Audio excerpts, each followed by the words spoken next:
উমর রাদিয়াল্লাহু তাআলা আনহু, হযরত আবু বকর সিদ্দিক রাদিয়াল্লাহু তাআলা আনহু তিনারা চলে গেলেন।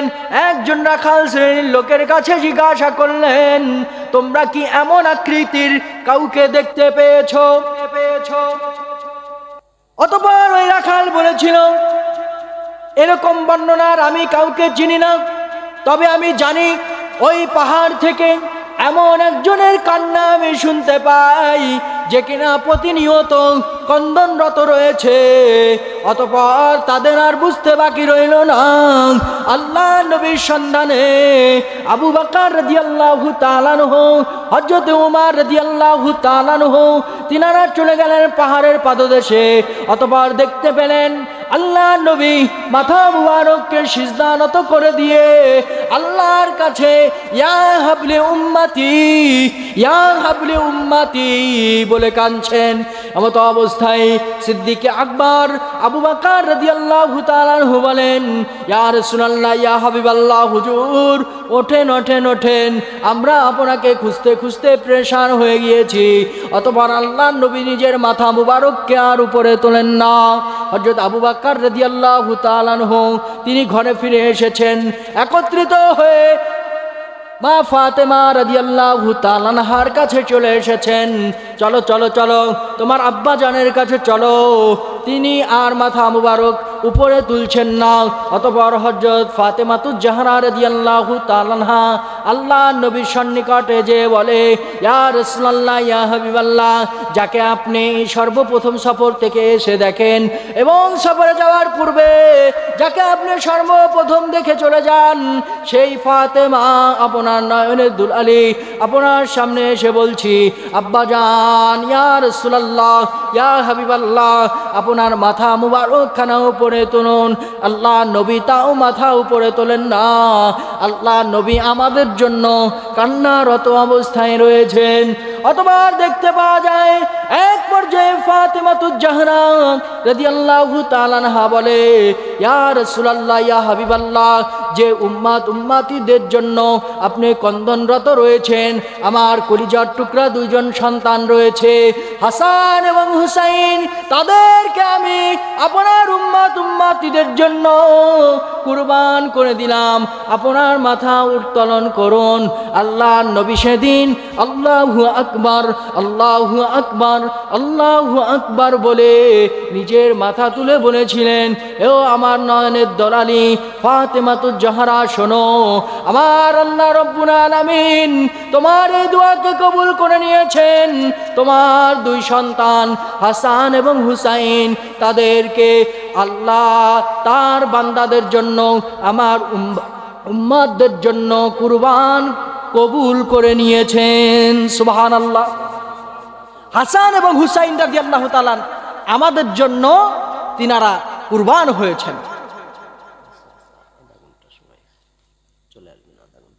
আর সংগ্রামপুর জি জি। সম্মানিত হাজিরিন, আল্লাহ সুবহানাহু ওয়া তাআলা তার হাবিবকে এত সম্মান দিয়েছিলেন, জিবরাইল আলাইহিস সালাম বলেছিলেন, আপনি যদি তামাম দুনিয়া চান আল্লাহ তাআলা আপনাকে দিয়ে দিবে। সারা পৃথিবী আপনার পায়ের নিচে, সবকিছু আপনার পায়ের নিচে, আপনি কি চান? রাসূল সাল্লাল্লাহু আলাইহি ওয়াসাল্লামের আগের গুনাহ মাপ, পরের গুনাহ মাপ তিনি চেয়েছিলেন, আমাদের জন্য মাপ। সুবহানাল্লাহ পড়েন। আমরা যেন সরিষা দানা ঈমান যদি নিয়ে চলতে পারি, রাসূল সাল্লাল্লাহু আলাইহি ওয়াসাল্লাম আমাদের জন্য যথেষ্ট হয়ে যাবেন সুপারিশ করতে। সুবহানাল্লাহ। এই মসজিদ আহাব্বুল বিলাদ ইলাল্লাহি মাসাজিদুহা ওয়া আবগাদুল বিলাদ ইলাল্লাহি আসওয়াকুহা, দুনিয়ার মধ্যে উত্তম জায়গা। সপ্তাহে যদি 6 দিন মসজিদে না যান, জুম্মার নামাজ পড়তে যান, এই ইমাম সাহেব বলেন নাকি যে আজকে মসজিদে ঢুকতে দেব না, তুমি 6 দিন আসো নাই? জুম্মার নামাজে যতজন লোক হয়, ওয়াক্তীয় নামাজের কি ততজন হয়? ইমাম সাহেব বলছে নাকি কোনোদিন? সভাপতি সাহেব বলে নাই। 6 দিন চাকরিতে যদি না আসে ইমাম সাহেব, ছুটি না নিয়ে, ইমাম সাহেব 18 বছর ইমামতি করে, চাকরি থাকবে? শেষ। কিন্তু জুম্মার নামাজ আদায় করে ঘরে ফিরে যদি বলেন স্ত্রী কিংবা কন্যা খাবার দাও, রিজিক সামনে আছে কি নাই, আল্লাহ তাআলা আপনার রিজিককে বন্ধ করে দেন নাই। আপনি আসার 50,000 বছর আগেই তো আপনার রিজিক আল্লাহ তাআলা সিলেক্ট করে রেখেছেন। আপনি কিভাবে দুনিয়ায় এসেছেন আপনি জানেন? একজন পুরুষের থেকে যে স্পাম নির্গত হয় শুক্রাণু 40 কোটি, তার থেকে একটা মাত্র শুক্রাণু যুদ্ধ করে প্রবেশ করে, সেই যুদ্ধ করা ব্যক্তিটা হলাম আমি আপনি। মাত্র 400-500 বেঁচে থাকে, তার মধ্যে আবার যুদ্ধ হয়, যুদ্ধ হয়ে ওভামের মধ্যে প্রবেশ করে একটা শুক্রাণু। 40 কোটি থেকে যুদ্ধ কোথায় শুরু দেখেন, সেটা থেকে একটা রক্তের কণিকা, সেটা থেকে গোশতের জমাট, সেটা থেকে একটা স্ট্রাকচার, 200 হাড়, 206 খানা হাড্ডি গুড্ডি যার যার স্থানে চলে গেল, চামড়ার প্রলেপ দেওয়া হলো, মুখমণ্ডলকে আল্লাহ পাক নিজ হাতে তৈরি করলেন। পৃথিবীতে আর কোন প্রাণীকে আল্লাহ তাআলা নিজ হাতে স্পর্শ দিয়ে তৈরি করেন নাই। আমরা হলাম সুন্দর সুশ্রী। তৃতীয় আসমানে, ওই যে একটু আগে বলেছিলাম মনোযোগ ধরার জন্য, তৃতীয় আসমানে দেখা হয়েছিল কার সাথে? ইউসুফ আলাইহিস সালামের সঙ্গে। মিরাজ রজনীতে কার সাথে দেখা হয়েছিল? ইউসুফ আলাইহিস সালামের সাথে। রাসূল সাল্লাল্লাহু আলাইহি সাল্লাম এসে বললেন, এত সুন্দর মানুষ যা আমার চোখে আর পড়ে নাই। আয়েশা সিদ্দিকা রাদিয়াল্লাহু তাআলা আনহা বলেন, এত সুন্দর বর্ণনা দিয়েছেন, তিনি ছিলেন সাদা রঙের ফর্সা, তিনাকে দেখে মিশরীয় রমণীরা হাত কর্তন করেছিল। ইউসুফ আলাইহিস সালাম কিভাবে মিশরে এসেছিলেন আমরা জানি, তার ভাইয়েরা কিভাবে কূপে ফেলে দিয়েছিল, কিভাবে বিরোধিতা করেছিল, সেখান থেকে উঠে মালিক নামের একজন কিভাবে নিয়ে এসেছিল, দাস হিসাবে বিক্রি করেছিল, অতঃপর মিসরে আজিজ হয়েছিল, মিশরের আজিজ মিশর হয়েছিল, এটা আমরা শুনেছি না? ঘটনা বলা উদ্দেশ্য না। তিনাকে দেখে মিশরীয় সবচাইতে সুন্দরী রমণীরা আঙ্গুল কেটেছিল। আয়েশা সিদ্দিকা রাদিয়াল্লাহু তাআলা আনহা বলেন, যারা ইউসুফ আলাইহিস সালামকে দেখে নিজেদের অঙ্গগুলো কর্তন করেছিল, তারা যদি নবী মুহাম্মদ সাল্লাল্লাহু আলাইহি ওয়াসাল্লামকে দেখতো, নিজেদের কলিজা পর্যন্ত কেটে ফেলত। এত সুন্দর সুশ্রী মুহাম্মদুর রাসূলুল্লাহ সাল্লাল্লাহু আলাইহি ওয়াসাল্লাম, আমরা তার উম্মত। আয়েশা সিদ্দিকা রাদিয়াল্লাহু তাআলা আনহা বলেন, যখন গভীর রজনীতে, সূর্য আছে না, সূর্য কিন্তু তখনও ছিল, যখন গভীর রজনীতে, অন্ধকার রজনীতে রাসূলুল্লাহ সাল্লাল্লাহু আলাইহি ওয়াসাল্লাম আমার ঘরে প্রবেশ করতেন, অন্ধকারে সূর্য দেখা যেত না, সুতা দেখা যেত না, তিনি ঘরে প্রবেশ করা মাত্রই আমি সূর্য এর মধ্য দিয়ে সুতা প্রবেশ করাতে পারতাম, কেননা তিনার নূরে এমন আলোকিত হয়ে যেত ঘর, তৎক্ষণাৎ সূর্যের সব অংশ স্পষ্টত দেখা যেত। রাসূল সাল্লাল্লাহু আলাইহি ওয়াসাল্লাম যখন দুনিয়ায় আগমন করেছিলেন, এমন আলোক রশ্মি বের হয়েছিল যেটা মক্কাতুল মুকাররমা থেকে সিরিয়ার ফ্রিসাত পর্যন্ত পৌঁছেছিল। সুবহানাল্লাহ। সিরিয়া কয়দিন আগে স্বাধীন হয়ে গেল না? কথাই কথা, অনেক জায়গায় এক জায়গা থেকে আরেক জায়গা চলে যায়। সিরিয়া সেদিন স্বাধীন হলো, তাই না? এই সিরিয়ায় একজন সাহাবী গভর্নর হিসাবে গিয়েছিলেন উমর রাদিয়াল্লাহু তাআলা আনহু এর সময়। কোন সময়ে? 4 জন খোলাফায়ে রাশেদা। কয়জন? 2 জন শ্বশুর, 2 জন জামাই। ঘরে ঘরে হয়ে গেল না? আপনারা ভাবতে পারেন 2 জন শ্বশুরের প্রথম খলিফা রাসূল সাল্লাল্লাহু আলাইহি ওয়াসাল্লাম নিযুক্ত করে যান নাই, কিন্তু মানুষে তাদের খোদাভীরুতা, আল্লাহর কাছে তাদের মর্যাদা অনুযায়ী মানুষে তিনাদেরকে সিলেক্ট করেছেন সূরার মাধ্যমে। অটো এসে দখল করে নেন নাই, কিন্তু মানুষে তিনাদেরকে বসিয়েছেন। আবু বকর সিদ্দিক রাদিয়াল্লাহু তাআলা আনহু শ্বশুর, উমর ইবনে খাত্তাব রাদিয়াল্লাহু তাআলা আনহু শ্বশুর, হাফসা রাদিয়াল্লাহু তাআলা আনহুর আব্বাজান, তাই না? এবং 2 জন জামাই, উসমান জুন্নুরাইন, জুন্নুরাইন বলা হয় 2 জন কন্যাকে বিবাহ করেছিলেন। আলী ইবনে আবু তালিব, আবু তালিব এর সন্তান, অর্থাৎ চাচাতো ভাই রাসূল সাল্লাল্লাহু আলাইহি ওয়াসাল্লামের, আবার জামাই রাসূল সাল্লাল্লাহু আলাইহি ওয়াসাল্লামের চাচাতো ভাই এবং জামাই, তিনিও কিন্তু খোলাফায়ে রাশেদার 4 নম্বর খলিফা। এখন আসেন, উমর ইবনে খাত্তাব রাদিয়াল্লাহু তাআলা আনহু সিরিয়ায় পাঠিয়েছেন সাঈদ ইবনে আমির জুমাহি রাদিয়াল্লাহু তাআলা আনহুকে গভর্নর করে। কি বানিয়ে?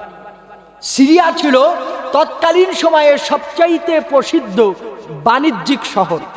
সিরিয়ার মতো অত সুন্দর বাণিজ্যিক শহর পৃথিবীর বুকে মধ্যপ্রাচ্য কোথাও ছিল না। সেখানের গভর্নর করেছেন সাঈদ ইবনে আমির আল জুমাহি রাদিয়াল্লাহু তাআলা আনহুকে। তিনি ছিলেন গরিব, সাদামাঠা, বুজুর্গ ব্যক্তি, সাহাবী। অতঃপর তিনি গেলেন। গল্প বলা উদ্দেশ্য না, সংক্ষেপ করে বলছি। হযরত সাঈদ যখন গভর্নর, সে অবস্থাতে হিমস থেকে একটা প্রতিনিধি দল এসেছে উমর রাদিয়াল্লাহু তাআলা এর কাছে। উমর রাদিয়াল্লাহু তাআলা বললেন, তোমরা যেহেতু এসেছো, তাহলে হিমসের জনগণের জন্য বাইতুল মাল থেকে তিরান নিয়ে যাও। আমাদের দেশেও তিরান নেওয়া হয়, দেওয়া হয়, তাই না? একটা পিরিচ দেওয়া হবে, 5 জন ধরে একজনের ছবি তোলা, এই ছবি তোলো, ছবি যতক্ষণ না তোলা হয় তত সময় হাত থেকে ছাড়ে না। 2 কেজি চাউল দেবে, তার 18 জন ছবি তোলে, তাই না? সম্মানিত হাজিরিন, বাইতুল মাল থেকে প্রতিনিধি দলের কাছে তিরান দেয়া হলো, অতবার হিমসে গেল। হিমসে যে তিরান দিবে তার আগে একটা ঘটনা ঘটে গেল। হিমসের ওই প্রতিনিধি দলের কাছে হযরত উমর রাদিয়াল্লাহু তাআলা আনহু বললেন, হিমসের দরিদ্রদের লিস্ট করো। লিস্ট করতে করতে হিমসের লোকজন হযরত সাইয়্যিদ ইবনে আমের আল জুমাহির নাম ওই লিস্টে লিখেছেন প্রথম কাতারে, যে কিনা বাণিজ্যিক শহর হিমসের গভর্নর। তার নাম তিরানের খাতায়।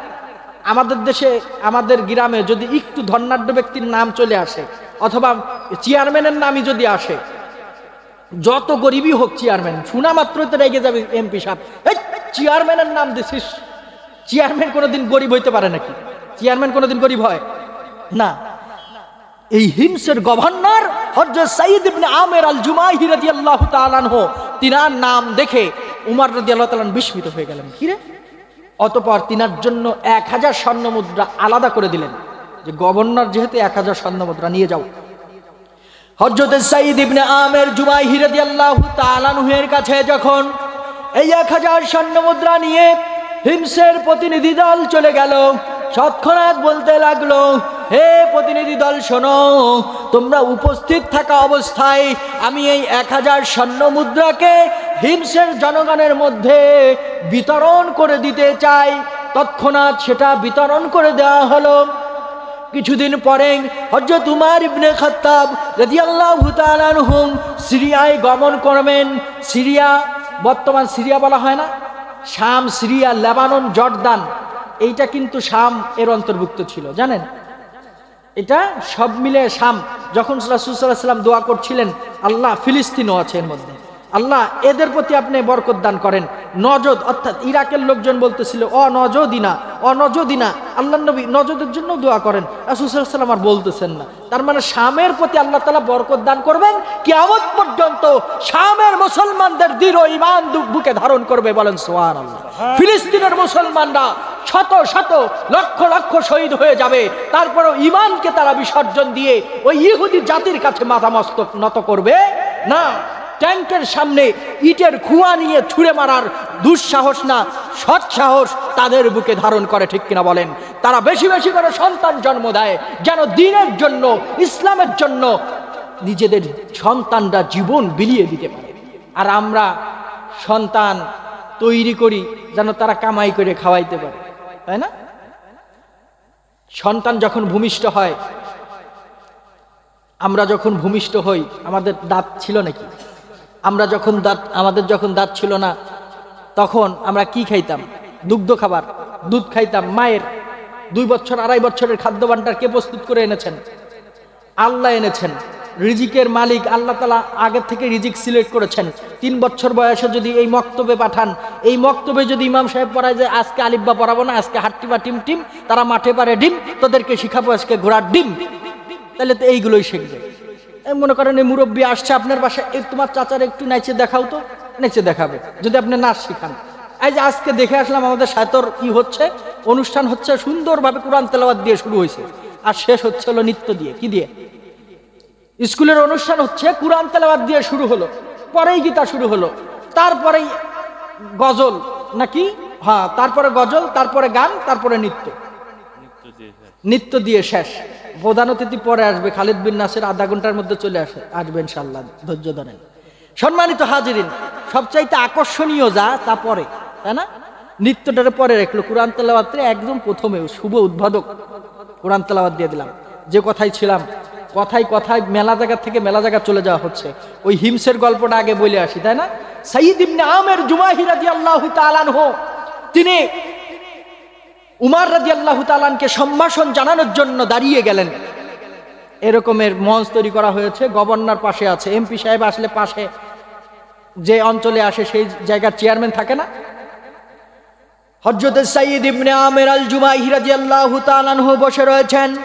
হযরত উমর ইবনে খাত্তাব রাদিয়াল্লাহু তাআলা আনহু জনগণের উদ্দেশ্য করে বলছেন, হে সিরিয়াবাসী, তোমাদের গভর্নরের বিরুদ্ধে কোনো অভিযোগ আছে নাকি? আমাদেরকে যদি এমপি সাহেব এসে বলতো যে চেয়ারম্যানের বিরুদ্ধে তোদের অভিযোগ আছে নাকি, কেউ দাঁড়াতো নাকি? যে এখন বললেও পরে দিবে না পিটেন, বলতো? কেউ দাঁড়ায় না ওই সময়। অতঃপর একজন দাঁড়ায় গেছে, আমিরুল মুমিনিন হযরত উমর ইবনে খাত্তাব। শোনেন, আপনি যে গভর্নর নিযুক্ত করেছেন হযরত সাঈদ ইবনে আমির আল জুমাইহি, সে মাসে একদিন অফিসে আসে না, তার কার্যালয়ে উপস্থিত হয় না। কেন আমরা জানতে চাই। হযরত ওমর রাদিয়াল্লাহু তাআলা আনহু তখন হযরত সাঈদকে জিজ্ঞাসা করেন, হে সাঈদ, তুমি মাসে একদিন কেন অফিসে আসতে চাও না? হযরত সাঈদ বলেছিলেন, এ আমিরুল মুমিনিন হযরত উমর, শোনেন, আমার মাত্র 2টা চাদর, একটা চাদর আমার পরিহিত থাকে, একটা চাদর আমার গায়ে থাকে। যেদিন আমি এই চাদরগুলো ধুয়ে দেই, এই চাদরগুলো যেদিন ধৌত করে দেই, সেদিন পরে আসার মতো আমার কোনো পোশাক অবশিষ্ট থাকে না, সেজন্য আমি একদিন অফিসে আসতে পারি না। গেল। আর একজন দাঁড়ায় আছে। তোমার অভিযোগ, আপনার গভর্নর দিনের বেলা অ্যাভেলেবল হইলেও রাতে তো তাকে পাই না, সে রাতে কোথায় যায়? বিপদ আপদ তো রাতেও হতে পারে, দিনেও হতে পারে। হযরত সাঈদ ইবনে আমির আল জুমাহিকে প্রশ্ন করে, হে সাঈদ, তুমি রাতে কোথায় থাকো? লোকজন এসে তোমাকে খুঁজে পাও না। তখন হযরত সাঈদ বলেছিলেন, সারা দিন আমি মানুষের সেবায়, আর রাতটা আমি বেছে নিয়েছি আল্লাহর ইবাদতের জন্য। বলেন সুবহানাল্লাহ। সাহাবায়ে কিরাম এত সাদামাঠা জীবন যাপন করতেন। আমাদের সমাজে যারা সাদামাঠা নিরীহ মসজিদের সামনের কাতারে থাকে, চুপচাপ বসে থাকে, কেউ গালি দিলে কথা বলে না, কেউ বেশি কথা বললেও প্রতিবাদ করে না, তারা আল্লাহর কাছে সুপর্দ করে শুধু নিরীহ মানুষদেরকে। হয় বলদ ভাবা হয়, আর নয় ভাবে যে বুদ্ধি নেই। যারা সরল সোজা তাদেরকে আলাদাভাবে চেয়ার দেওয়া হয় না। রাসূলুল্লাহ সাল্লাল্লাহু আলাইহি ওয়াসাল্লাম বলেছেন, এমন কিছু মুমিন বান্দা হবে যাদের জন্য সমাজে কোনো স্থান থাকবে না, তাদের জন্য আলাদাভাবে কোনো চেয়ার থাকবে না, কিন্তু আল্লাহর কাছে তারা হবে তাকওয়াবান। এমনই ছিলেন একজন আল্লাহর নবী। বলেন, ওয়াইস করিনি নামের একজন মানুষ মনে করবে পাগল, কিন্তু আল্লাহর কাছে সে হবে মর্যাদাবান। হে উমর ও আলী, হে উমর ও আলী, যখন তোমরা ওয়াইস করুনিকে দেখতে পাবে, তখন তার কাছে তোমাদের জন্য আল্লাহর কাছে মাগফিরাত কামনা করবে। ওয়াইস করুনিকে আর তো আলী রাদিয়াল্লাহু তাআলা আনহু, হযরত উমর রাদিয়াল্লাহু তাআলা আনহু খুঁজে পায় না। অতঃপর বহুদিন পরে ওয়াইস করুনিকে খুঁজে পেয়েছেন। খুঁজতে খুঁজতে খুঁজতে দেখেন, ডাস্টবিন থেকে খাবার, আমরা যেটাকে ডাস্টবিন বলি সেটা হচ্ছে ময়লার স্তূপ, তাই না? ময়লার স্তূপ থেকে খাবার সংগ্রহ করে খাচ্ছেন ওয়াইস করুনি। তিনি ময়লার স্তূপ থেকে খাবার নিচ্ছেন। তিনি বলছেন, পাশেই কুকুর খাচ্ছে। কুকুর, যদি আমি মুমিন হই তাইলে তোমার থেকে না, আমি অনেক কিছুর থেকে উত্তম। আর যদি আমি মুমিন না হই, কুকুর, আমি তোমার থেকেও অধম। যদি ঈমান থাকে, আমি আশরাফুল মাখলুকাত। ঈমান যদি হৃদয়ে না থাকে, তাহলে আমি কত নগণ্য, কত খারাপ। আল্লাহ ছেড়ে দিয়েছেন, তবে ছাড়বে না। যারা দেখেও দেখে, না দেখার ভান করে, তারা চতুষ্পদ জন্তুর ন্যায়, বরং তার থেকেও নিকৃষ্ট। আমরা শূকর দেখলে তার কাছে ঘেঁষতে চাই না, তার থেকেও নিকৃষ্ট হয়ে যায় যদি আমরা মুমিন না হয়ে অন্তরে বেধি করে হৃদয়ে মরিচিকা ফেলে দেই। হাজরে আসওয়াদ নাম শুনেছি। হাজরে আসওয়াদ যখন হাজী সাহেবেরা, ব্যক্তিরা চুমু দেয়, চুমা দিলে নিজের হৃদয়ের ময়লা, ছোট ছোট ছগিরা গুণা এই হাজরে আসওয়াদ টেনে নেয়, আর এটা কালো হতে থাকে। এইটা ছিল আগে সাদা। কি রং ছিল? সাদা। অন্যায় টেনে নিতে নিতে, মানুষের পাপ কাজ টেনে নিতে নিতে হাজরা আসওয়াদ, যেটা ইব্রাহিম আলাইহিস সালামের কাছে আল্লাহ তাআলা পাঠিয়েছিলেন, ইসমাইল জবিহুল্লাহকে নিয়ে বাইতুল্লাহ কাবা গৃহ নির্মাণ হয়েছিল, জান্নাত থেকে আসা হাজরে আসওয়াদ, সেটা প্রতিস্থাপনের ঘটনাও আপনারা জানেন। রাসূল সাল্লাল্লাহু আলাইহি ওয়াসাল্লাম কিভাবে প্রতিস্থাপন করেছিলেন। এইটা হৃদয়ের মরিচিকাগুলো কেড়ে নেয়। এইটাই যদি জং ধরে যায়, যখন আপনি এটাকে বাড়ি দিবেন, এই জং ছুটে যাবে। এই লোহাটা জং ধরে গিয়েছে, আগুনে পুড়ায় বাড়ি দিলে জং ছুটে কোথায় না কোথায় চলে যায়, আমাদের হৃদয়ে মরিচিকা পড়ে যায়। এই হৃদয়ের জং ছুটানোর জন্য বেশি বেশি করে আল্লাহকে ডাকতে হবে। যে যত বেশি আল্লাহকে ডাকে সে তত বেশি আল্লাহর নিকটবর্তী হয়ে যায়। গভীর রজনীতে আল্লাহর ভয়ে যে কন্দনরত হয় তাকে আল্লাহ তাআলা জাহান্নামে দিতে কুণ্ঠাবোধ করেন। যারা আল্লাহর ভয়ে কান্না করে তাদের ওই চক্ষু কখনোই জাহান্নামে যাবে না, তারা কখনোই জাহান্নামে তাদের চোখ দেখতে পাবে না। চোখ যদি না যায় শরীর থাকবে? চোখ তো অবিচ্ছেদ্য অংশ। সম্মানিত হাজিরিন, রাসূল আকরাম সাল্লাল্লাহু আলাইহি ওয়াসাল্লামের এত মর্যাদা, এত শান, এত মান, তিনার উম্মত আমরা না চাইতেই হয়ে গেছি। বাবা ছিলেন মুসলমান, দাদা ছিলেন মুসলমান। এই উপমহাদেশে ইসলাম প্রচার প্রসারে নবী আম্বিয়ানে কেরামের তেমন আশার কোনো নথি পাওয়া যায় না। এসেছেন কারা? আউলিয়া কেরামগণ। কারা এসেছেন? আউলিয়া কেরাম।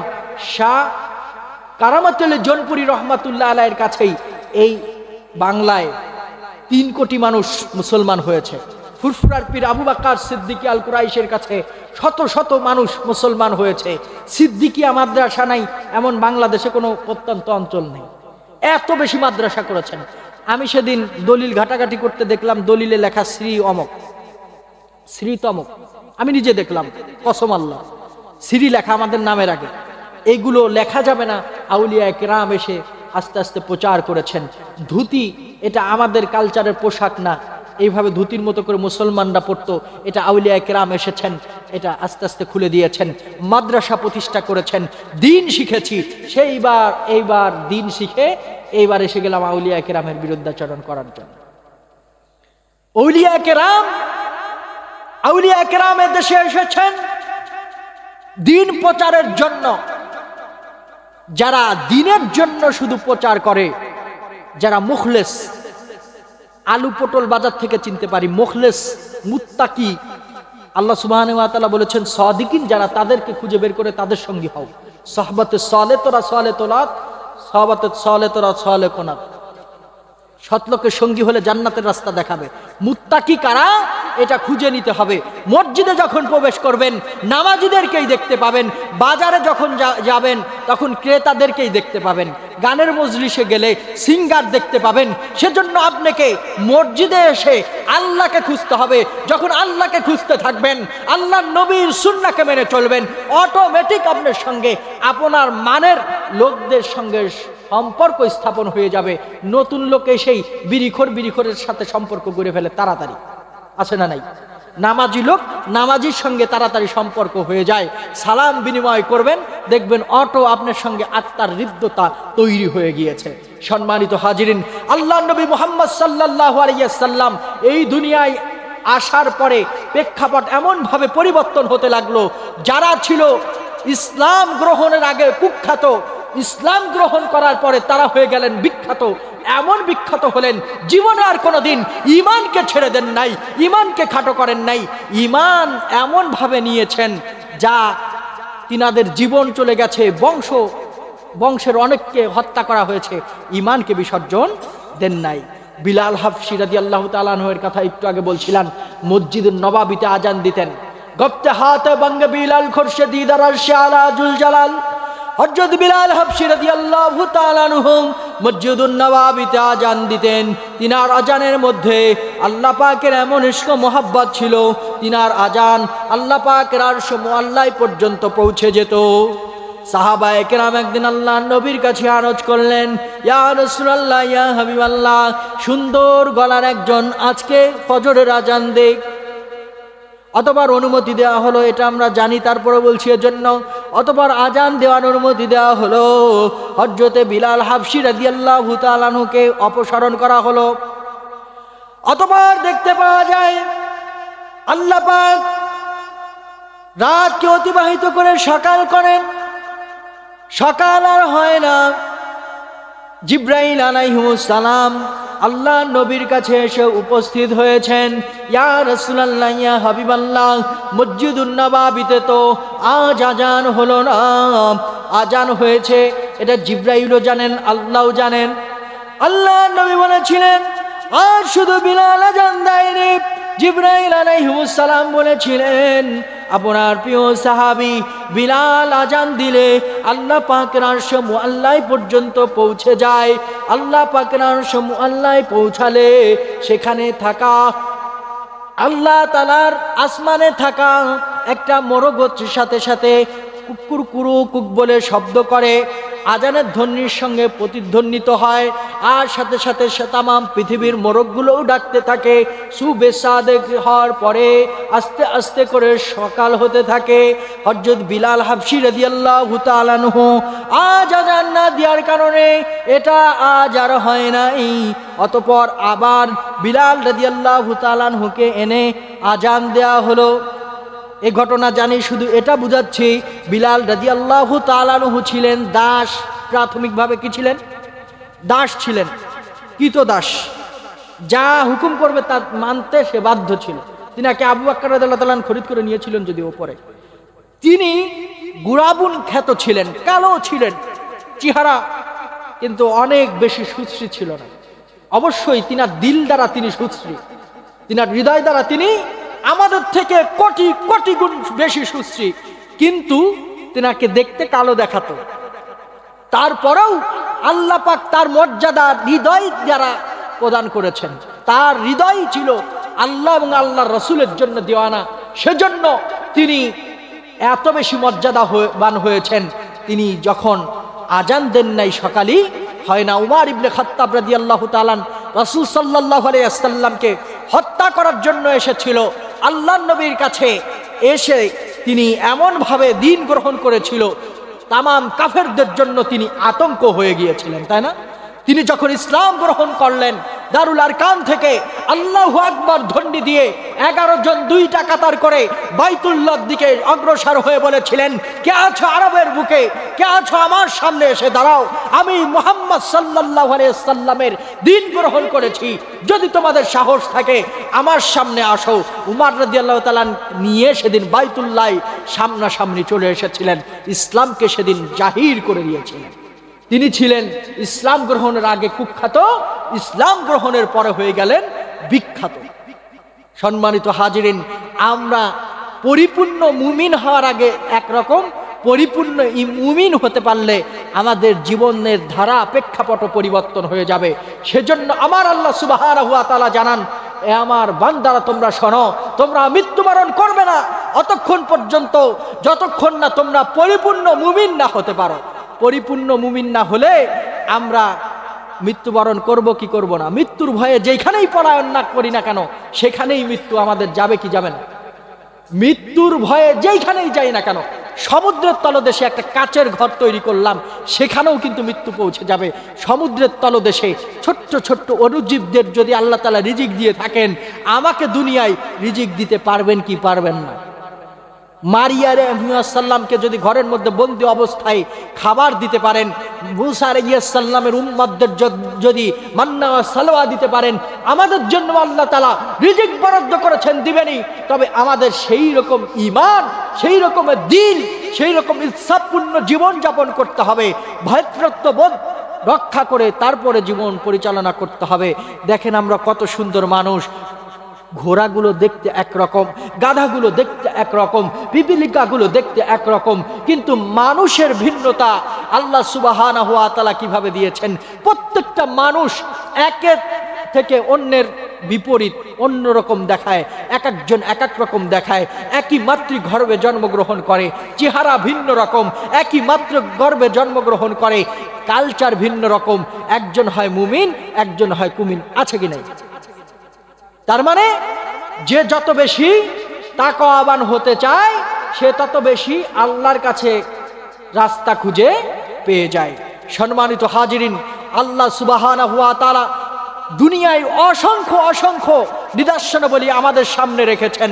আমরা রিজিকের পিছে ছুটলে, এই সামনে যদি মাইক রেখে আমি এইভাবে বেঁধে দিই, সামনে যত যাবে মাইকও আমার সামনে যাবে না, আমি এভাবে আগাতেই থাকবো, আগাতেই থাকবো।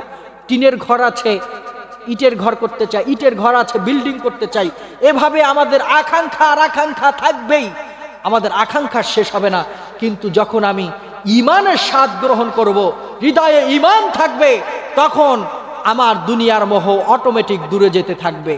সম্মানিত হাজিরিন, আল্লাহ সুবহানাহু ওয়া তাআলা আমাদেরকে শুধু শুধু এই দুনিয়ায় প্রেরণ করেন নাই।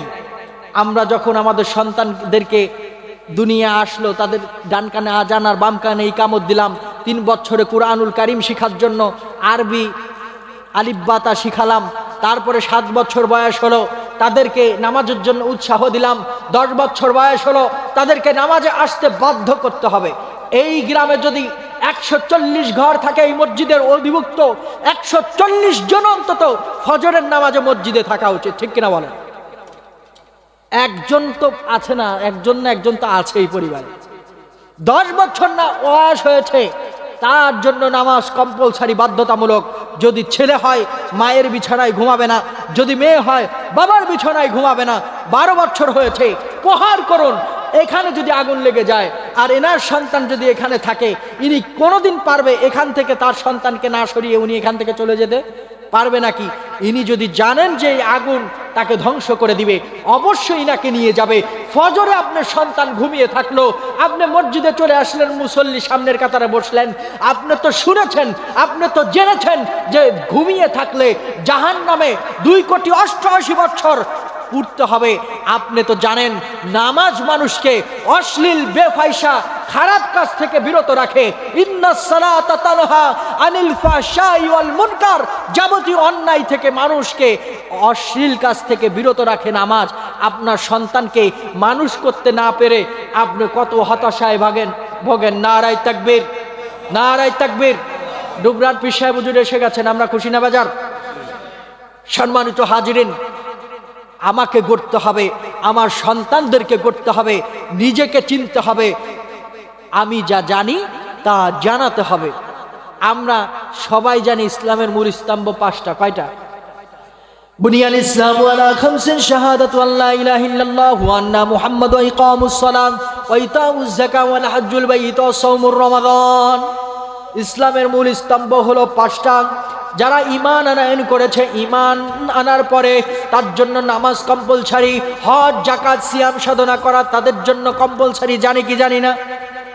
মূল এই 5টা আগে আমরা দৃঢ়ভাবে আঁকড়ে ধরি, তারপরে সুন্নাহ অনুসারে জীবনযাপন করে আমরা আমাদের জীবনকে সামনে রাঙিয়ে নিতে পারবো। আল্লাহ তাআলা আমাদেরকে কবুল করুন বলে আমি